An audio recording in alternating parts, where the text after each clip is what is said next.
So now we have a very, very great presentation that we're welcoming directly from New York. I don't know if you're aware of this, but obviously short content is just one of our main ally when we want to engage with customers and create branded content. And here we have an example for the past 6 years going on. There is a special award for those short content, like Vines, Snapchat, Instagrams. And here we have the co-founder and CEO of the Shorty Awards and Muck coming to present those strategies for how startups and brands can go viral. So please welcome on stage Gregory Galant. Thank you.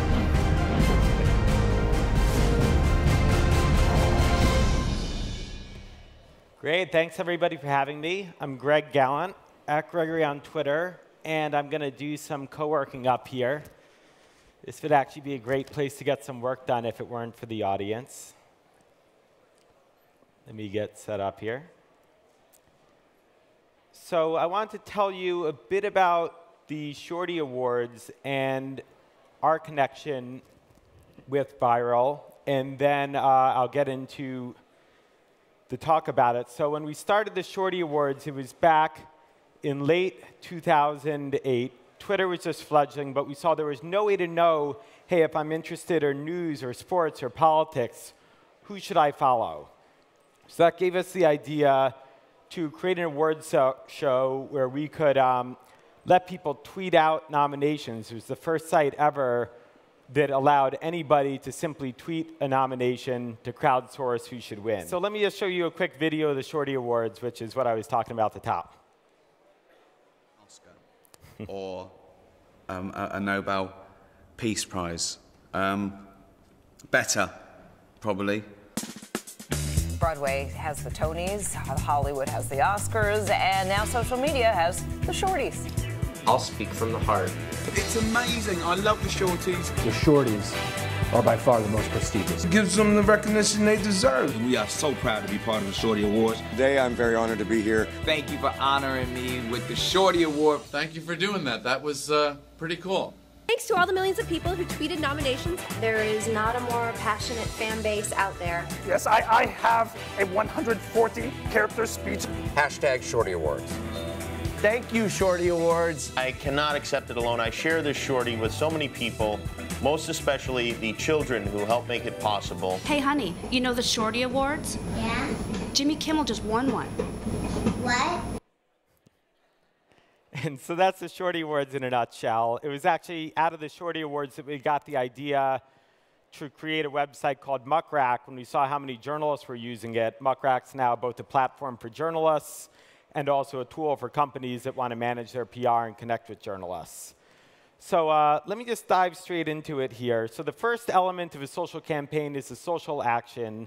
The idea with that, it's an action that's actually made better when it's shared. So kind of inherent in the action is something that makes you want to share it.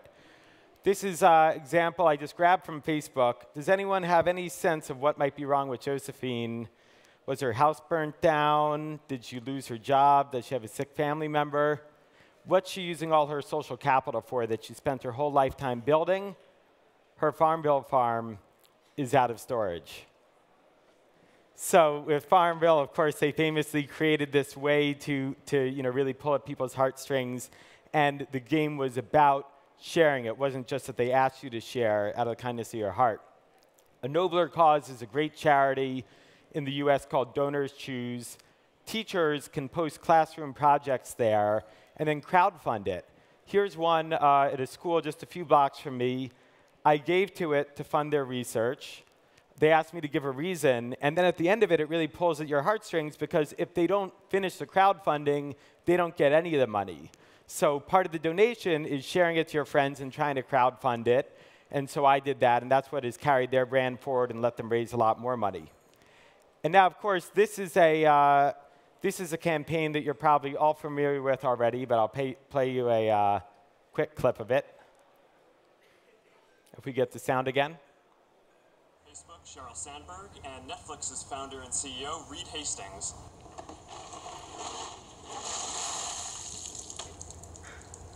I'm glad to give to ALS. It's a great cause. And so, of course, with the Ice Bucket Challenge, inherent in, I'm going to have another video coming in a moment, inherent in the challenge was this idea of creating these videos that both involved giving the money, challenging other people so it was viral again, and of course just posting the video yourself to your followers so that it wasn't extraneous, it was a core part of the campaign. And here's Gates paying it forward. Elon Musk, Ryan Seacrest, and Chris Anderson of TED, consider yourself challenged. You have 24 hours. Good luck.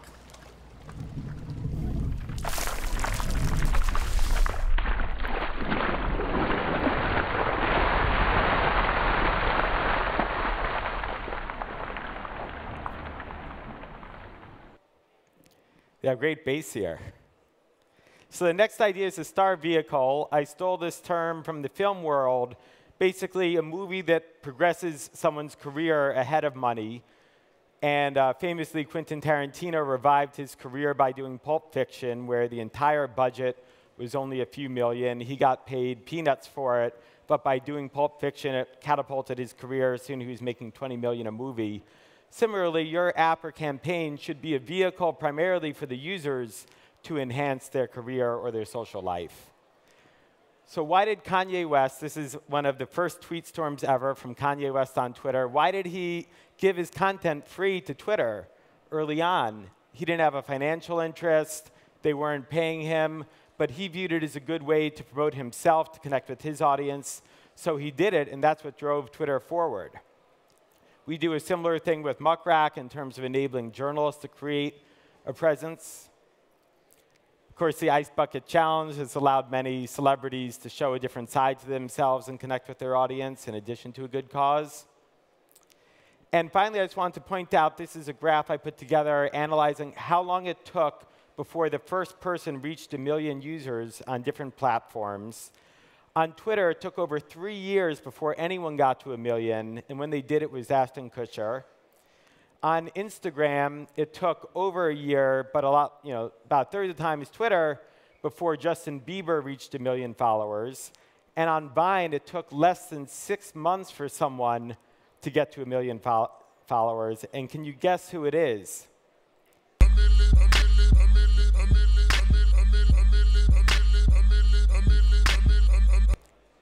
If you don't recognize him, it's not surprising. It's Marcus John.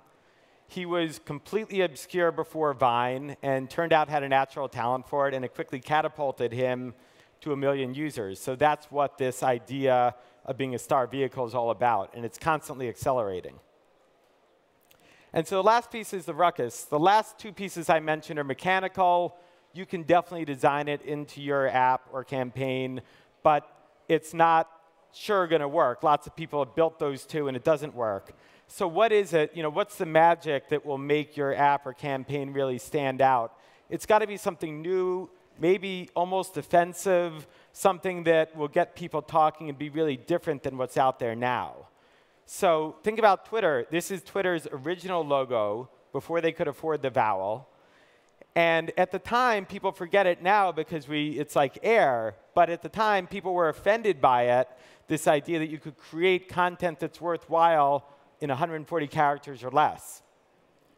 But then Twitter, of course, took off, and we all know it today. We got a lot of flack with the Shorty Awards early on because people were saying, well, Twitter's worthless, and how could you actually award someone for being good at it? Foursquare is another example where it said, actually tell people where you are. This sounds like the worst privacy violation ever. And then we'll make up a fictitious mayor of the venue. So these are the viral ingredients. Finally, to remind you, viral is not enough. This is Zynga's stock price over the years. So going back to the Farmville example, just becoming viral doesn't cut it. You have to do more. The first thing is to make the action meaningful. This is a really powerful ad that UNICEF in Europe put out saying, like us on Facebook and we'll vaccinate exactly 0 children against polio, making the point that simply doing this stuff on social media alone doesn't actually change everything. Yet look at the Ice Bucket Challenge and ALS. That raised over $100 million in 1 month and allowed the ALS Association to triple their spending on research along with a bunch of other initiatives.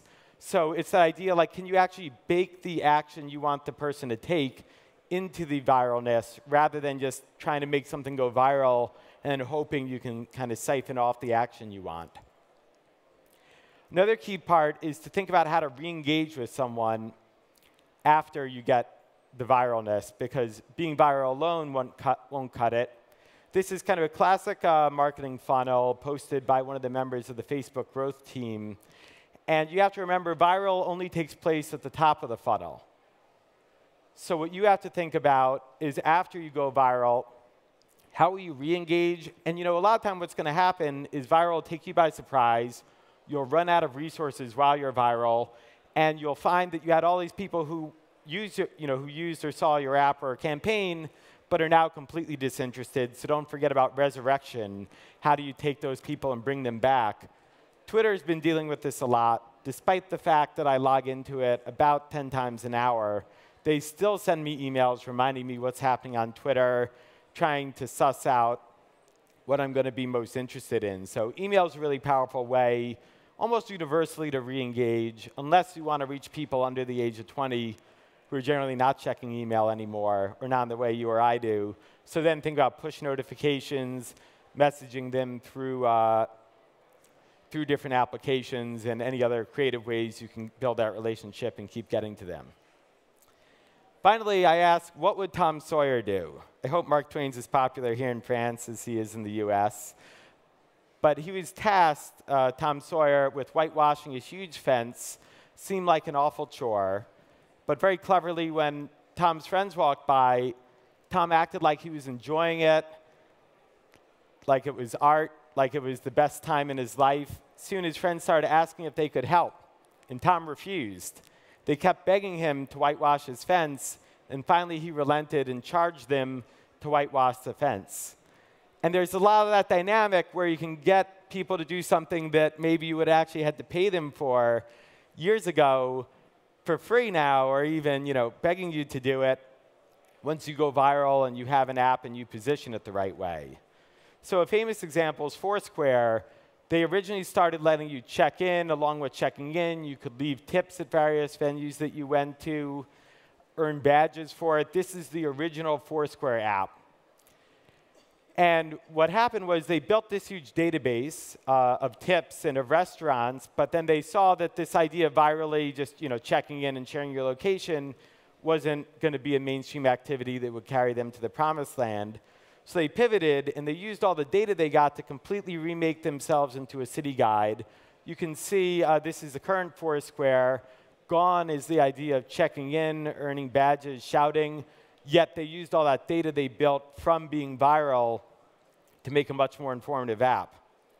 Facebook did the same. If you remember, this is the original Facebook. Originally, all you could do was look up your classmates, not very much. And then they added in everything we know it for today that makes it so addictive. The news feed didn't exist for several years in. Photos didn't exist. Events didn't exist. Messenger didn't exist. Well, Poke existed, but that wasn't too engaging. But all these things they added in, which actually users rebelled against early on, is what made it viral. So if you are fortunate enough to have that viral moment, that viral success, be sure that you're really thinking through how can you take advantage of that moment, re-engage, build relationships, and leverage your audience. Thanks very much for the time. Okay. Come on.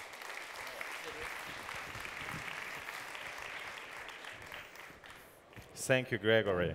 Thank you. Just one question for you, just before you go. Sure. Thank you. Sorry for the beginning. Tech difficulties. Europe versus US. What's the key difference to factor to be viral? Key difference between Europe and the US? Yeah. Sorry. Yes. Oh, sure. It's a really interesting question. I would say, actually, and we see it a lot in the Shorty Awards because we get a lot of winners and entries here from Europe. I actually can't think of a major difference between what it takes to go viral in Europe and the US, because now, for the most part, the social platforms are the same. Maybe in Europe, I'd think a little more about things like WhatsApp and these various messenger platforms that aren't as big in the US. But the big thing that I learned is whenever you have something go viral, even if you don't want it to be or don't mean for it to be, it will instantly be global. When we did the Shorty Awards the first year, it became huge in Brazil, even though we didn't put a word of Portuguese on the site. Became huge in all these countries we would have never expected. Interesting. I'm sure a lot of people here would love to talk to you a little bit more, so you'll be around, I guess, no? I will, yeah. And you have an Ask an Expert session tomorrow, I think. That's right. It's fully booked. Fully booked, but I'm on Twitter @Gregory. You can tweet me, and I'll do my best to respond. Thank you very much. Great. Thank you for having me.